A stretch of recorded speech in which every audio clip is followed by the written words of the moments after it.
Hi, I'm Dan Sanguinetti. And I'm Russell Lee. And you're watching Film Rhapsody.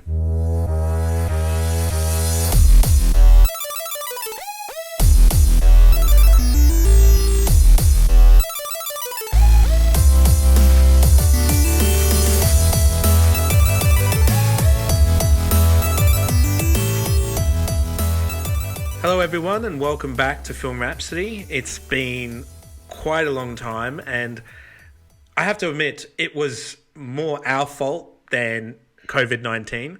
I think we just didn't have the spark to record podcasts for the last couple of months, just with everything that's been going on. It's been quite I guess a very different time for at least Russell and I. I know for me particularly, on the first week of March, everything shut down.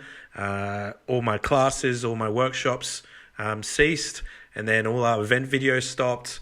All the weddings we had booked got cancelled. All the conferences that were on the horizon were just disappeared, and particularly all the sports filming we had did not go ahead. So the last 2 months have been a challenge, as I've been putting it, trying to understand. That's very diplomatic. Challenge. Yeah, well, that's right. It's been one of those things where we're trying to, like, I've been trying to work out how to adapt to I guess do business in a world that doesn't meet with each other, and so getting our heads together to try and do podcasts have been just not right. And I totally appreciate that. I've seen plenty of podcasts thrive in this time. They've been like pumping out episode after episode. But it's just where we were. We just didn't have that spark. And even tonight's recording is it was on the whim. It was just like, we have some energy. Let's do something. Let's make it happen. Yeah, it's a little hard to update people about Alice when there's really nothing to update. Yeah, and it's very hard to update and talk about the film industry when there isn't one happening. There isn't one happening at the moment. Yeah. So we're back. We're back. We can't guarantee that this will be a regular we're back, but we'll do our best now. Now we've got some setup. So Russell has some new equipment at home. For those who are listening on the podcast, we're actually, for the first time, successfully recording a video for this. So this might be on YouTube. For those watching on YouTube, you can actually see our faces. And yes, we are recording this through Skype.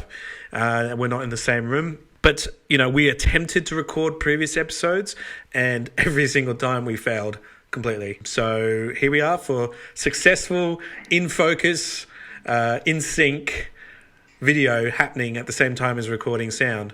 So we decided we were going to share a few things that we've been working on during this time. I mean, it hasn't been complete shutdown in creativity. There's been a few things that have been happening. I mean, me personally, I've been working on trying to move a lot of my business online. I'm establishing a lot of live streaming.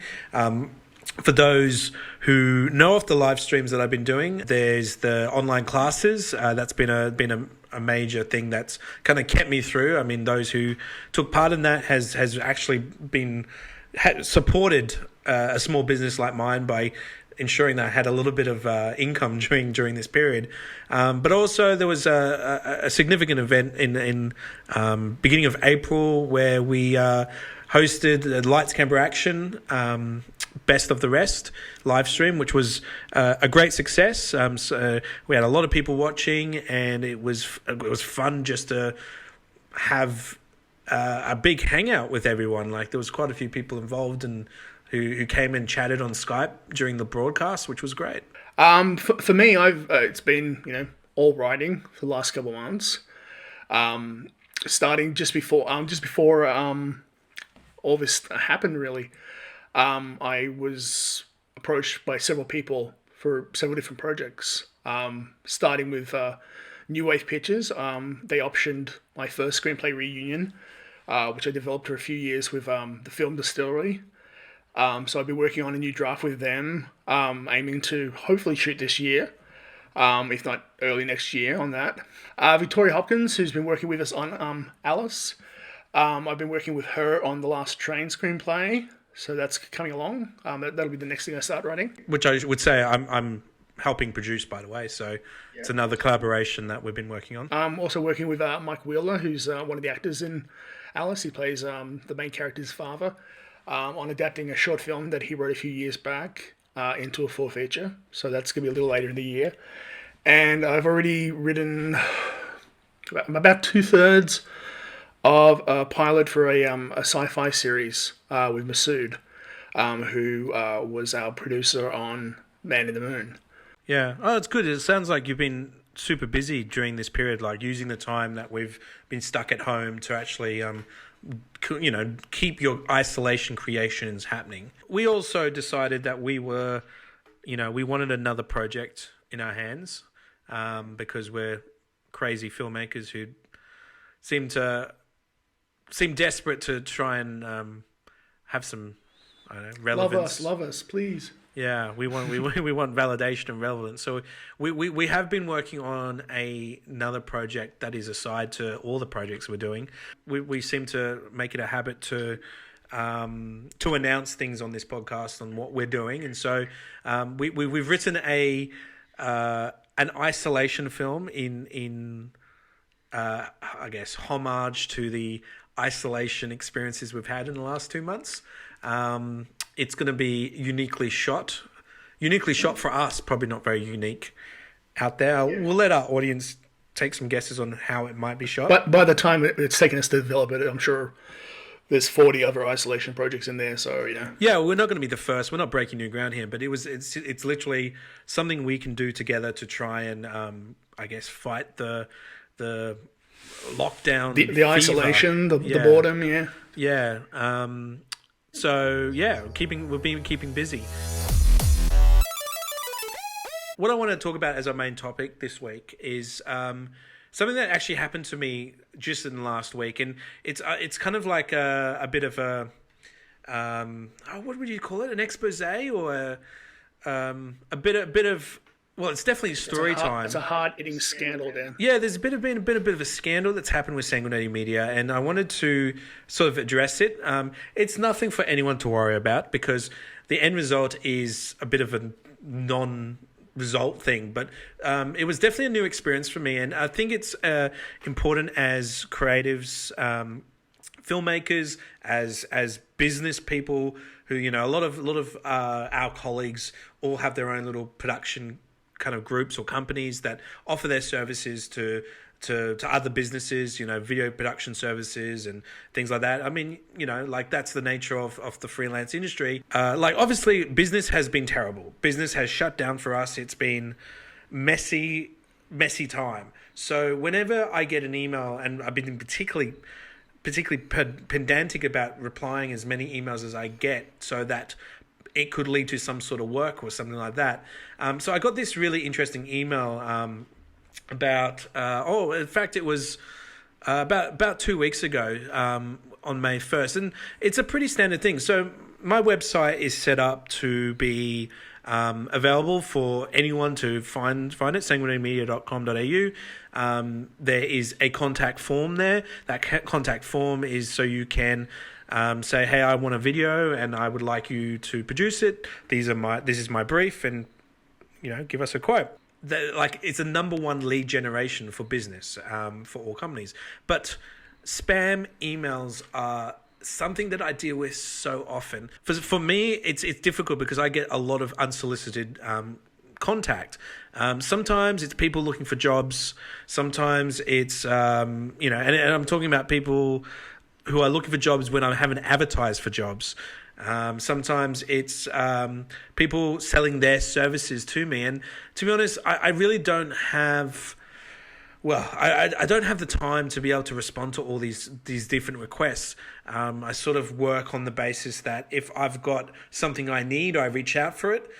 Or if I've got an opening or I've got a requirement, I put a post out there calling for submissions.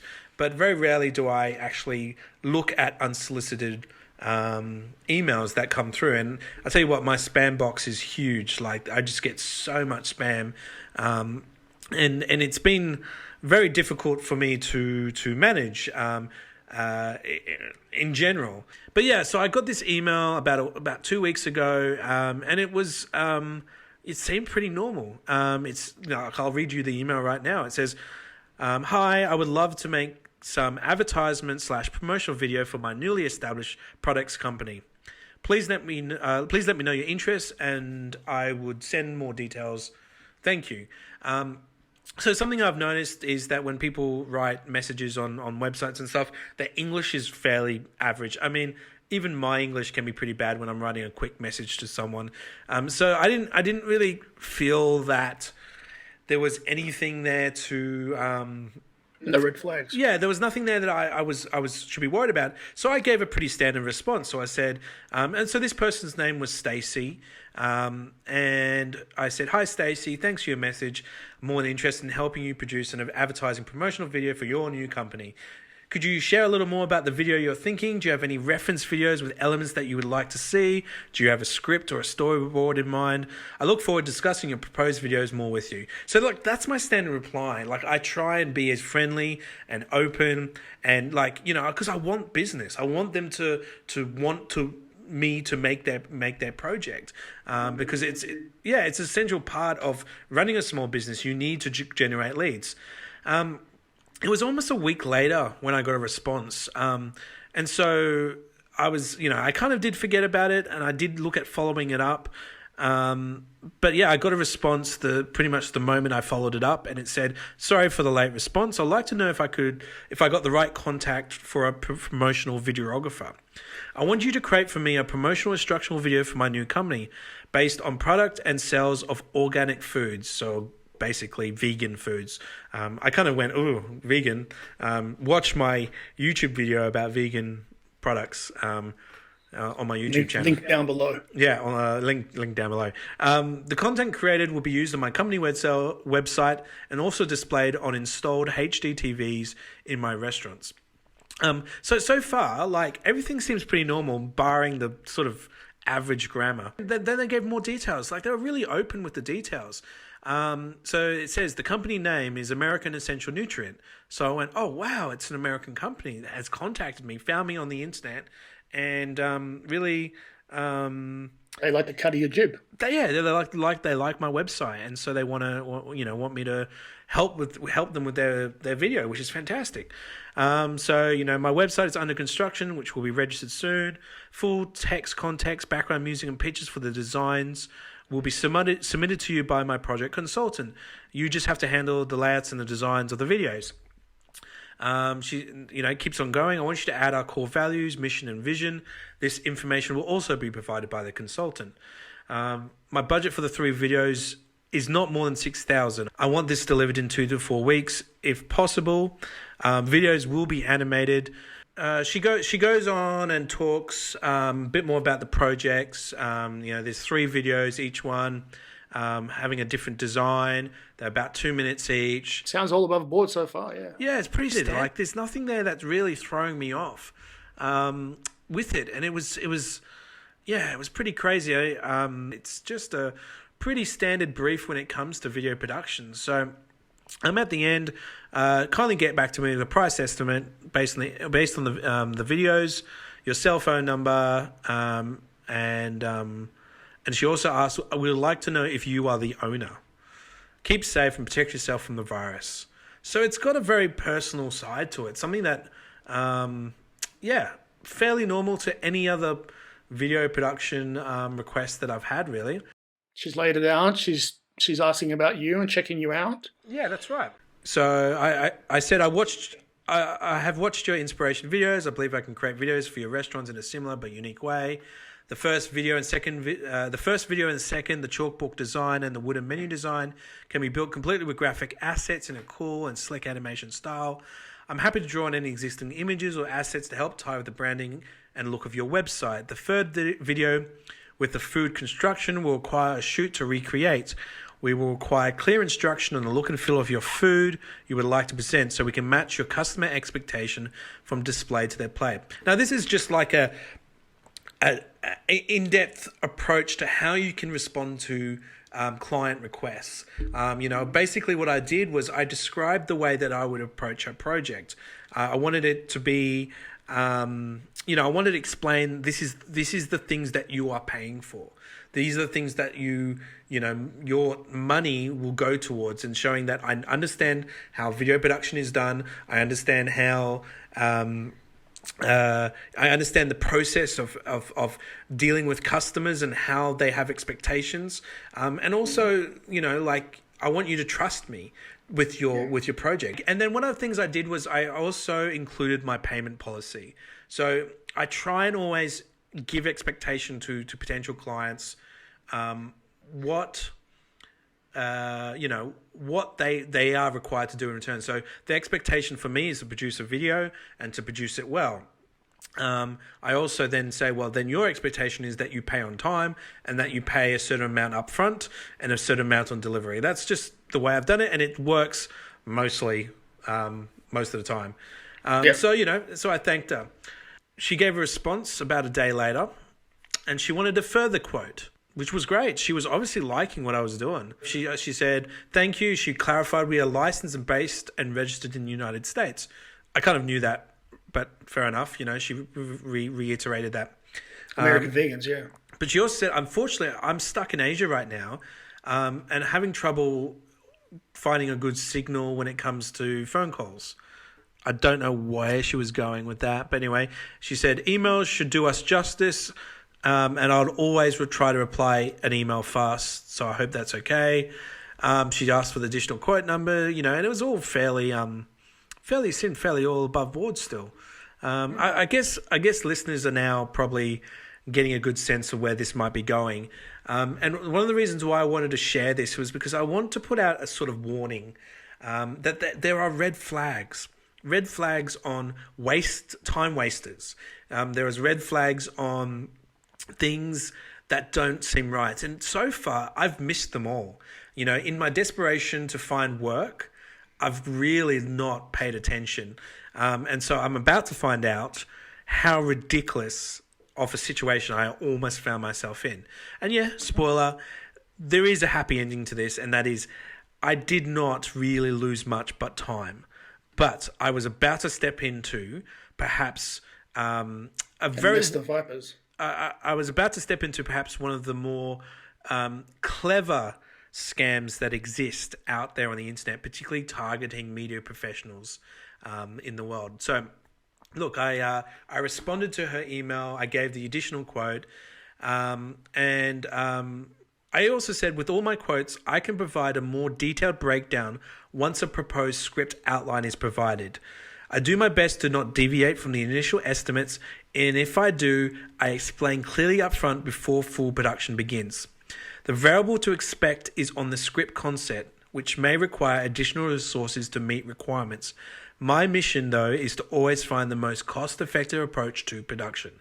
There's a reason why I put that paragraph in.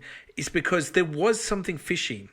I was worried she was going to lock me in to the prices I was giving. But the prices I was giving was only estimates because I didn't have enough details to really define it. And I mean, look, the way that she was talking was that this could potentially be about 15 to 20 grand worth of work. So I wasn't simply going to say 20 grand there and done. I really wanted to break it down based on her requirements so that she knew she was getting value for money. And one of the things as well is that I quoted in US dollars instead of Australian dollars, knowing that the exchange rate is fantastic right now for US dollars to Australian. Not so great the other way around, but it was, if I got paid in US dollars, it would have, it would have been, cha-ching. It would have been something that I needed right now based on how difficult the last couple of months have been. And then this is where things turn sour. And I have to say, my brother David, he's an online streamer. He plays video games almost for a living. But one of the things he introduced me to was a YouTuber called Kit Boga. And Kit Boga is a scam baiter.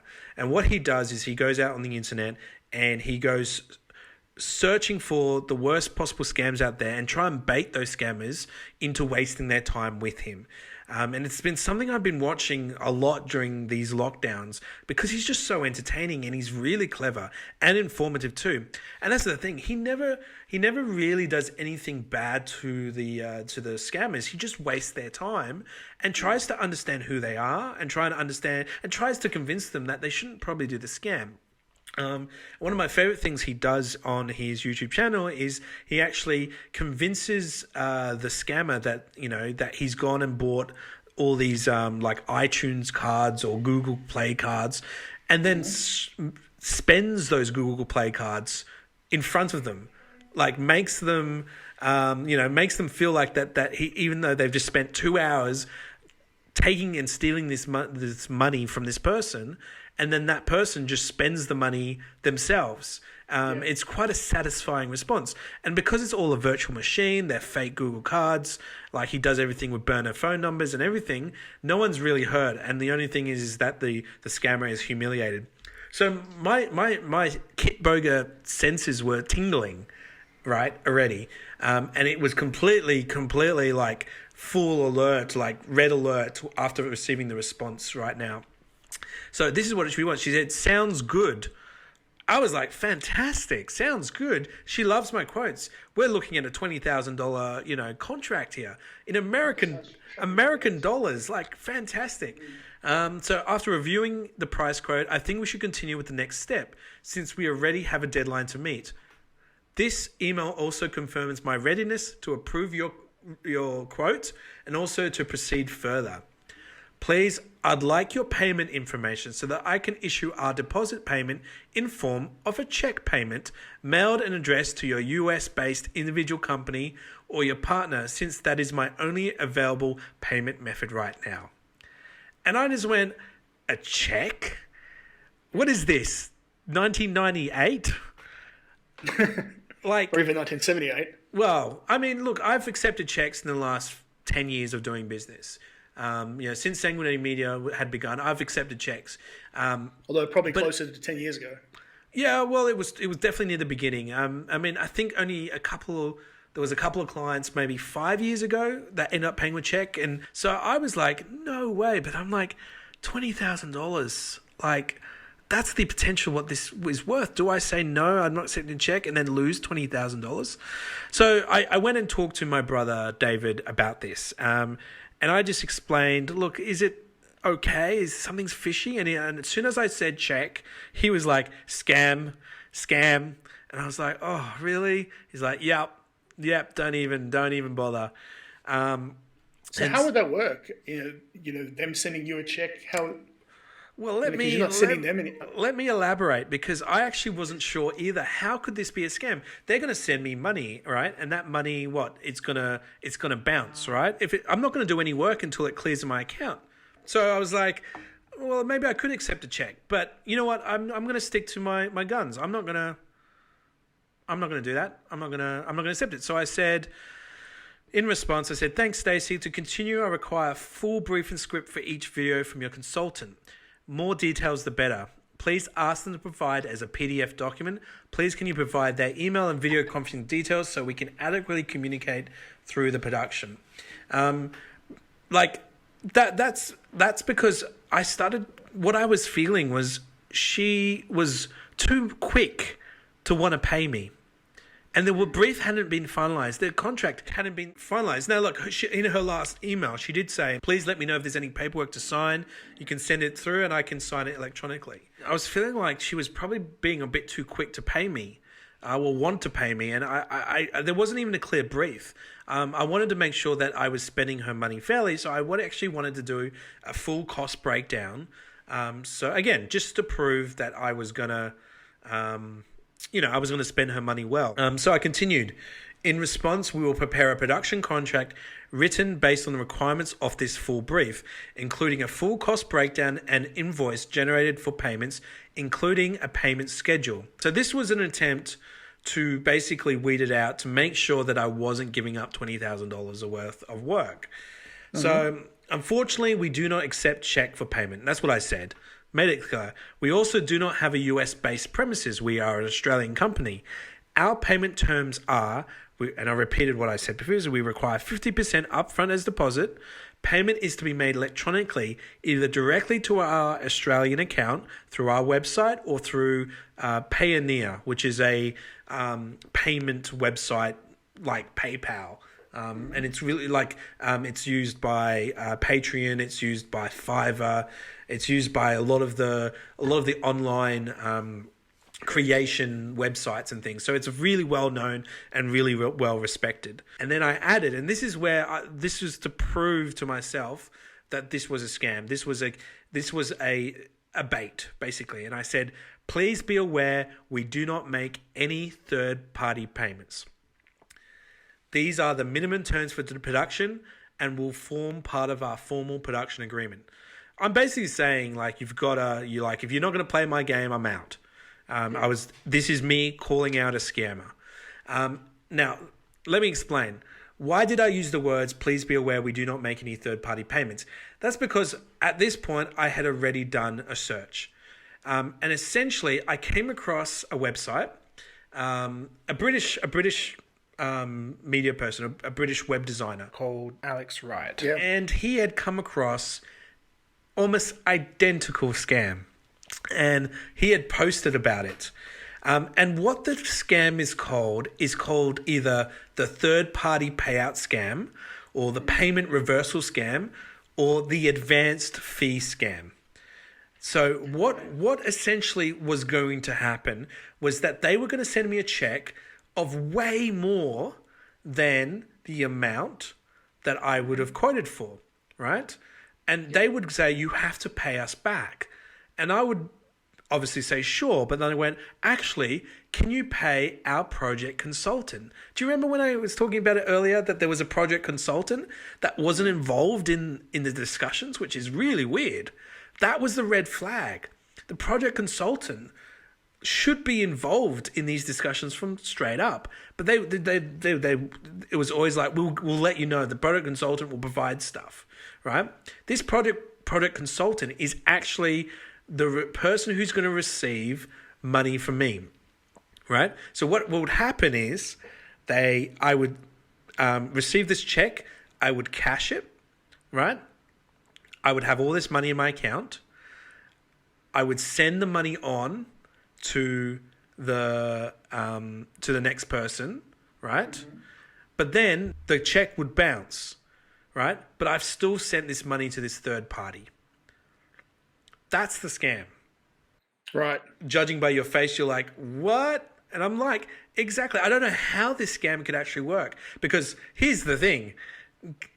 Because we've had no business, there's no money in my account. So they've got nothing to steal.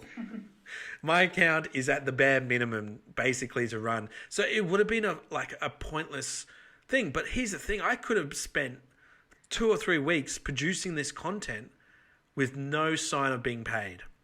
And that's the thing. And because I picked up on these red flags, I basically said, I do not send money to a third party. And that is a policy you should everyone, do not send money to a third party. You should only pay people who are part of your circle, your production, so if I hire somebody, I pay that person. But I'm not going to pay somebody else who has nothing to do with me.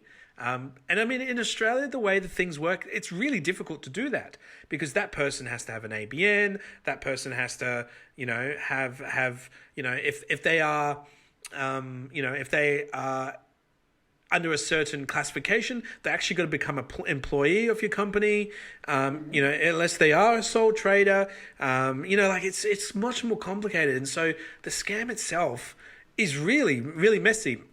But I found that scamwatch.gov.au actually has a little bit about it. Overpayment scams work by getting you to refund a scammer who has sent you too much money for an item you are selling. So it's a really well-known scam and is something that the ACCC is very much aware about. So the warning signs that they've got here is somebody making an offer to buy something or a service that you have and then pays you more than the agreed price, particularly with a check or a credit card. So that's late warning sign. The fact that she even brought up check straight away said to me that this is a scam. So there was one final message, which funny enough I did reply to. I don't know why I did, but I replied to it. So her response again had some believability to it, but it was a disaster. Like, obviously English was not their first language, so it makes very difficult reading, basically. So the response was, I got your email, and it was, by the way, this was within like 5 to 10 minutes of my last email. So it was very, very quick response. I got your email. I think your message is clear and understandable.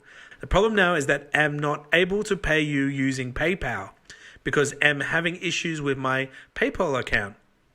My PayPal account was debited twice when I made a transaction last week, and the receiver didn't receive the amount till date. It's still on hold, and PayPal has not been able to resolve that for me yet. All they said is for me to stop using the PayPal account pending the time, which they don't know. Another option I could have used is a wire transfer from our bank to you, but that will not work. Also, because my bank advised me not to do that or use any merchandise pending the time I resolve all this issue at hand. I'm like, who the hell wants to send an email like that saying you have problems with your PayPal account? I'm not going to do business with you. Like, crazy. Right, and then she continues, however, am able to have my assistant send you a check for your job. Do you have anyone in the USA? A relative, brother, sister, colleague, contact? Remember, this is a professional arrangement. And she's like, a relative, brother, sister, what the hell? Who can receive a check on your behalf? If you have someone who can receive a check on your behalf, kindly get back to me with his name and address with phone number included. Then I will mail check payment to him for the amount, and it will get there in 2 days. You can proceed on my project. Please advise. I mean, that is like the biggest red flag. You know, if you get that far and you have not got this, because here's the thing, PayPal will not tell you to stop using their account. Your bank will not say stop using your account. If your PayPal account is frozen, it's because you're a dodgy motherfucker. So, are we in business with them? No. They sound lovely, you know. Yeah. Because of the way that I set up my business, and that is I do expect 50% upfront, and I do expect a further 50% at delivery. And, you know, I know at times I don't always follow that, but it's because I break that rule when I deal with people I can trust and people that are reputable.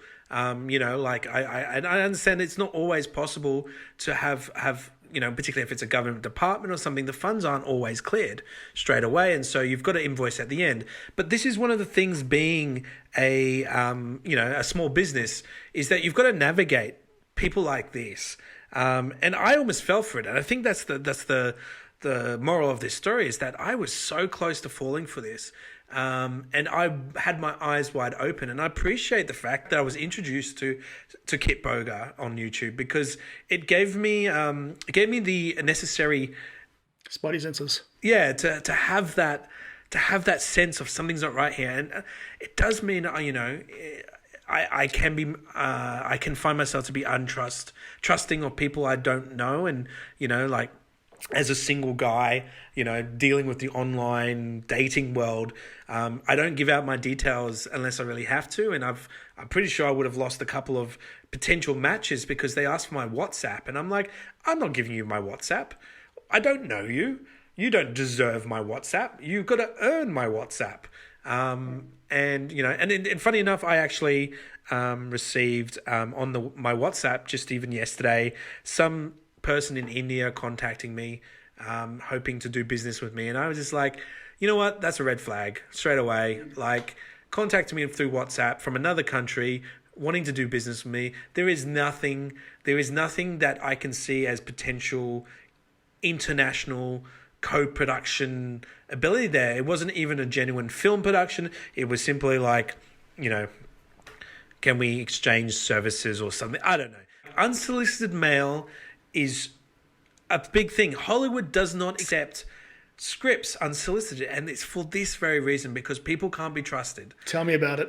people can't be trusted. You have to earn that trust. So, I mean, look, I appreciate the fact, in my email inbox, I get people wanting to work for me all the time, looking for jobs, looking for opportunities and things like that. And they go, well, how do we, get anywhere? How do we achieve if you don't give us a go? And I'm like, well, there are ways. There are ways to get noticed. And that is, write a script, make your own film, show it to people. And then eventually one day I'll reach out to you and I go, you know what? I need your help. I need your services. I would like to pay you for your time. I would like to collaborate with you. I would like to explore ideas with you. I mean, that is the way it works. You've got to build connections. It's got about the people that you know and the people that you trust. And when you're dealing in this situation here, is I've got to build a trust with a client very quickly. And if I don't feel that trust and they don't feel the trust, that business is not that business is not going to go ahead.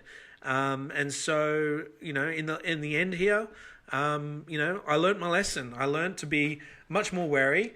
And you can find plenty of things online. I will put into the description of this that the different links that I've referred to and where I found out. Interestingly enough, in the comments from this blogger who came across the exact same scam, in the comments, and it's how I found it, is that American Essential Nutrient has been reaching out to media professionals across the world, trying to get them to quote for jobs and then sending them overpayments. So it's a established thing. It might not be the same person, but it's a copy and paste job, and who knows, somebody out there might fall for it and the scammer makes some money. And it's the way that they do business. And I mean, that's what Kip Boger teaches you, is they think they're doing legitimate business, that scamming is their right. So in conclusion, guys, it's easy to fall for it, as I've easily fallen for it, but look for the red flags. Look for the things that... if it's too good to be true, it probably is. That's right. You've got to be very careful. You just got to look for it, look for the signs, and hopefully, you can avoid wasting your time. And I mean, look, I wasted 15, 20 minutes of my day over a couple of days. So in the end, it's no big deal. But yeah, I wanted to share this with you, and hopefully you learn something about it. So if you want to support us on Patreon, you can become a audio subscriber. Every time you get a new podcast, you get early access to the episode. You can find us on www.patreon.com/Sanguinetti Media. In our next episode, Russell and I have challenged each other to watch an isolation movie. The movie that I gave to Russell was The Andromeda Strain, based on one of my favorite Michael Crichton books. And I gave Dan the challenge to sit through John Carpenter's In the Mouth of Madness. Well, I've been Dan Sanguinetti. I'm still Russell Lee. And we'll see you next time on Film Rhapsody. Film Rhapsody is produced by Russell Lee and Dan Sanguinetti for Sanguinetti Media Pictures. Don't forget to like and subscribe for all our new episodes. We have an episode